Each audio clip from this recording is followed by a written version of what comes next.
Eat the Rich movies. So these are those movies that usually have a relatable working class protagonist, but then their ops are just a bunch of billionaires and ultra rich elites. And these movies are kind of weird because they're these populist Eat the Rich movies, except they're usually made by multi-millionaire filmmakers and nepo baby actors. So basically it's pick-me elites making self-aware satire movies about themselves. Ready or Not, and this is a really popular Eat the Rich movie starring a nepo baby actor. The producers of this movie read the script and they're like, okay, we're gonna make an Eat the Rich movie. We need to find an actor to play the relatable working class protagonist. Let's hire the niece of Agent Smith from The Matrix. We're gonna go with the nepo baby. Which, okay, yeah, you can easily make fun of that, but she does such an amazing job in this movie, so whatever, man. I'm kind of cool with it. And honestly, overall, Ready or Not is exactly the type of Eat the Rich movie I tend to enjoy the most, because it's not trying too hard to be this super clever social commentary. It's pretty much just trying to be an entertaining movie, and it delivers on that. So if you haven't seen Ready or Not, the basic premise is that Samara Weaving's character, she's marrying into this super rich family, and she has no idea that this family made a deal with the devil. So now they have this whole ritual whenever a new family member gets married and they have to play this game. I mean, I'm not going to go into the details, but basically she has to play a game of hide and seek to the death in this huge mansion. So basically she has to survive the night while there's this whole rich family trying to kill her. And yeah, this movie definitely falls into a lot of the common tropes for this entire genre. Like, as you'd expect, all the rich people are just absolute morons. They're extremely vapid and shallow. And they're all pretty much just caricatures. That's basically the case for 90% of these Eat the Rich movies. Pretty much all of the antagonists are going to neatly fit into a specific archetype, and it's like the lowest IQ version of that archetype. You have the douchebag businessman dad, the frat boy brother, the burnout daughter, and then all of the people who married into the family, they're pretty much all these opportunists and social climbers. So yeah, Ready or Not is basically just following the standard blueprint for Eat the Rich movies. And even just as a thriller movie, it's definitely relying on a lot of typical Hollywood conveniences. For example, there's this evil butler character who basically just turns into the Terminator whenever he's trying to track down Samara Weaving's character. But then as soon as it comes down to 1v1 combat, this guy is basically just completely useless. So Samara Weaving's character will just take him down and deal with him really easily. But then all of a sudden, this guy just fucking respawns like the chosen undead from Dark Souls. So it's kind of just all over the place depending on whatever the plot needs him to do. This movie just has a lot of dumb shit like that. But also at the same time, it is extremely entertaining to watch Samara Weaving wearing a bloodstained dress, playing hide and seek in a mansion, and then murking a bunch of unlikable billionaires. I can't even really fault Ready or Not because it knows that it's a dumb movie. So they just put all of their effort into maximizing the entertainment value.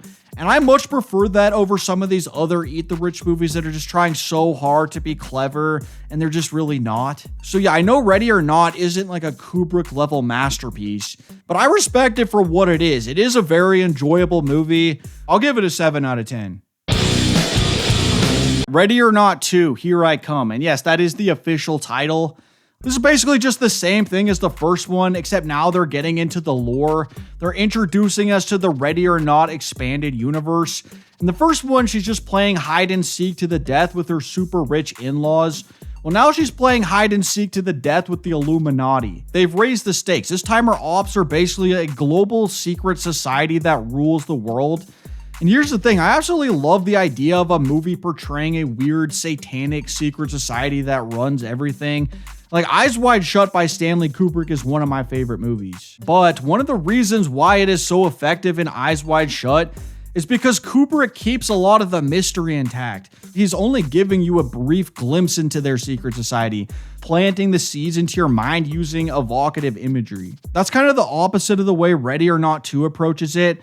I feel like they're just way over explaining this secret society to the point where it becomes so absurd where you're like, yeah, this is just fucking stupid. For example, you have Elijah Wood's character reading off these specific bylaws about the satanic hide and seek rituals.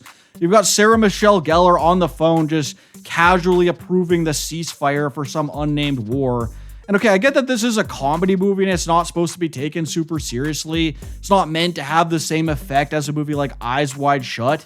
but I also feel like they were just jumping the shark. I mean, yeah, the movie is still entertaining because it is inherently fun to watch Samra Weaving throw some masked billionaire into an industrial chemical washer. I mean, I really do respect how ridiculous this movie is. I love that a movie this absurd exists, but overall, it's pretty much just a worse version of the first Ready or Not movie. I'm giving this a 5 out of 10. Triangle of Sadness. And this movie is what happens when political theory nerds try really hard to be clever, but then they just end up saying nothing. This was just a really frustrating movie to watch because I feel like it set up all the pieces on the board to make for an interesting movie, but then they just didn't know what to do with it and the entire thing kind of just fell flat. So the entire second act takes place on this yacht cruise ship and it basically has the entire social hierarchy on the ship. You have the filthy rich passengers, you have the middle class service workers, and then you have the lower class maintenance workers who do all the real work. So I was thinking, okay, cool. We have a whole microcosm of society on this ship. This might actually be a really good movie. But yeah, unfortunately, it just isn't, at least in my opinion. This movie has this massive cast of characters, but barely any of them actually feel like characters. They more so just feel like vessels for the writers to critique some aspect of society. So just as a little example, there's this couple on the yacht who are essentially arms dealers and they've gotten rich off manufacturing hand grenades. Oh, and guess what? Spoiler alert, they get blown up by one of their own hand grenades. Isn't that ironic? And yeah, the whole movie is like that. Every character in this movie basically just exists for the writers to make some sort of snarky social commentary. And by the way, just to give you an idea what the social commentary in this movie is like, there's this entire sequence where there's this Russian capitalist and this American Marxist, which, wow, isn't that crazy? Isn't that so ironic? They're having this drunken debate with each other, and they just keep on going back and forth, dropping famous quotes that are dogging on each other's ideology. Either that or they're just spewing all of the basic talking points for each of their ideologies. And this scene just goes on for like 10 minutes. And I'll be fair to the movie, this whole debate is edited together with some other disasters going on around the ship. So it's not like just a completely unwatchable, boring scene. The editing is good enough to make it engaging. But still, the entire thing just felt so self-indulgent and artificial. Like the ship is sinking, and instead of acting like normal human beings in this situation, we're just gonna listen to these two ideologues have an irony competition with each other. It's just so dumb because the social commentary is not even remotely interesting. And the characters aren't even interesting either because they're not even characters. And I could maybe let all this slide if the movie was at least entertaining or had a fun plot, but it's really just kind of a disjointed mess. Basically, it's broken into 3 separate parts and they all feel very distinct from one another. I would say that it almost feels more like a 3-part miniseries than one continuous movie. And okay, maybe this approach would have worked if I actually cared about any of these characters. But again, the movie just doesn't have characters. It only has vessels for social commentary. So because of that, this movie is really just a 2.5-hour disjointed slog. And that's not to say that the movie is completely worthless. It does have some good scenes here and there. I will give it that. But overall, I just really didn't like this movie at all. So I'm giving it a 4 out of 10. How to Make a Killing. And this is yet another Eat the Rich movie starring a Nepo baby actor. This movie even goes out of its way to directly make fun of nepotism in the movie, but apparently seeing that in the script didn't stop the producers from casting a Hollywood Nepo baby into one of the main roles. And to be clear, I'm not hating because Margaret Qualley is probably my favorite Nepo baby in Hollywood. She's awesome. But I'm just pointing it out because I feel like this is a reoccurring theme in these Eat the Rich movies. There's just a certain phoniness to it. Why are all these social class commentaries casting Nepo baby actors? And as you'd probably expect, How to Make a Killing is following the exact same playbook where every character's personality is fitting into a specific archetype. For example, you've got the douchebag Wall Street frat bro. You've got the trust fund kid who's trying to become a famous artist, but he has no talent. You've got the weird narcissistic televangelist grifter.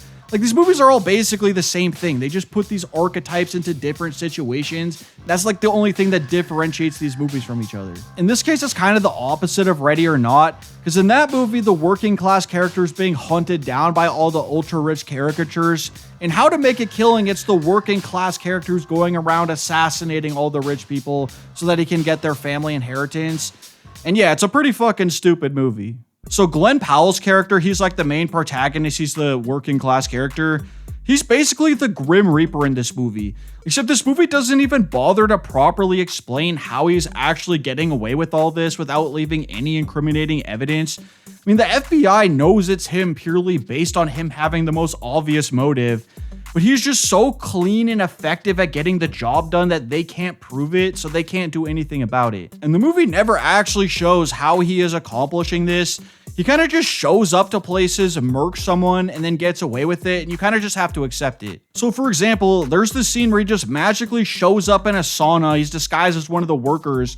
He gives this lady some poison, and then boom, that's it. The job is done. It's like, bro, did they not just do a fucking autopsy on her? Did they not question any of the other people working in the sauna? Like, this movie just does not explain anything, including how this guy even developed the skills to do all this stuff. Like, he's just a random guy for all we know. So yeah, if you're someone who has a hard time being able to suspend disbelief, don't even bother watching How to Make a Killing, because nothing in this movie is even remotely believable. However, outside of the plausibility factor, this movie is actually really entertaining. The movie's actually really well plotted, really well paced. And I don't know if you're a Glenn Powell fan or not. I actually really like him. But I think he's just great in this movie, super charismatic. It's hard not to like him. I mean, you're just totally rooting for him the entire time while he's just murdering his entire family. This movie is a prime example of what I mean when I say Emerald Fennell should be the first choice to direct any of these movies as long as she has zero input over the script. Because if you took the script for How to Make a Killing, but then you added the aesthetic sensibilities of Emerald Fennell, this probably would have been its own little cult classic. It would have been a great movie. As it stands, I do think this movie is missing something a little bit when it comes to the cinematography and the needle drops.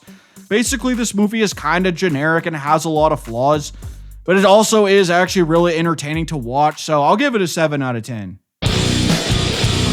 Blink Twice, and this is a bit different than other Eat the Rich movies, because it's not starring any Nepo baby actors in any of the leading roles. Instead, it has a Nepo baby director. And okay, I promise I'm not trying to be a dick.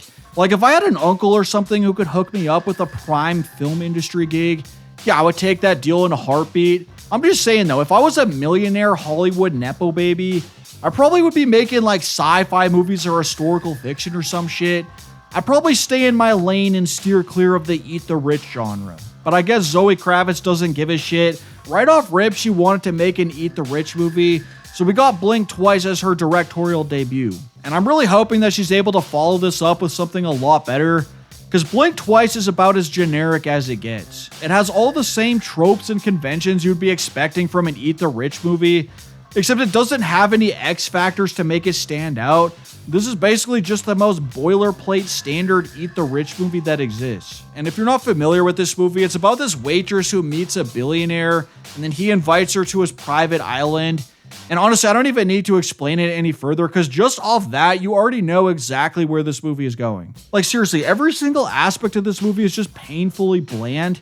Even the aesthetic of this movie, it feels like you're just watching a giant Instagram reel of some lifestyle influencer. Unfortunately, Blink Twice just doesn't really have anything going for it.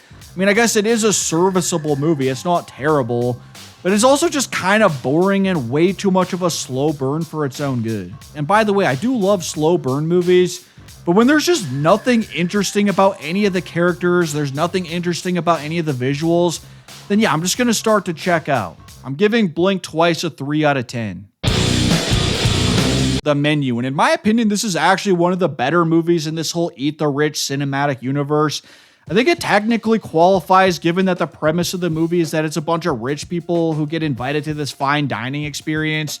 Except it turns out that this restaurant is run by a psychopathic chef who is basically the leader of a death cult. With that being said, I think the main focus of this movie is actually using food as a metaphor for filmmaking and just art in general. Which, okay, yeah, sometimes the way this movie uses food to represent art and filmmaking, it is a bit heavy-handed. Like, the core metaphor of this entire movie is that a basic cheeseburger that actually tastes good is better than a pretentious, high-concept piece of fine dining that doesn't actually taste good. Oh yeah, and guess what? Those snobs and critics who pretend to be experts about fine dining, they can't actually cook a decent meal themselves. Aren't they just stupid? And it's like, okay, this isn't exactly subtle. It's not the most clever thing in the world. But honestly, I do kind of agree with the core ethos of this movie. Even if it's being a little bit ham-fisted, the movie does have a fun way of saying what it wants to say. And on top of that, the movie is also kind of about the pursuit of perfection and how that can ruin your passion and enjoyment of creating art. So the movie does have more to it than just being a basic rich people bad movie. And honestly, The Menu is actually just really well made purely as a thriller movie. So I'm giving this an 8 out of 10. I'm not saying it's a masterpiece, but it is pretty damn good. Anyway, those are some of the best and worst Eat the Rich movies. Really weird subgenre, but honestly, I did have a lot of fun watching these movies. And there's definitely a few more I could have included, like Glass Onion or The Hunt. I just didn't really have time to watch every single Eat the Rich movie in existence. I was busy watching the World Cup.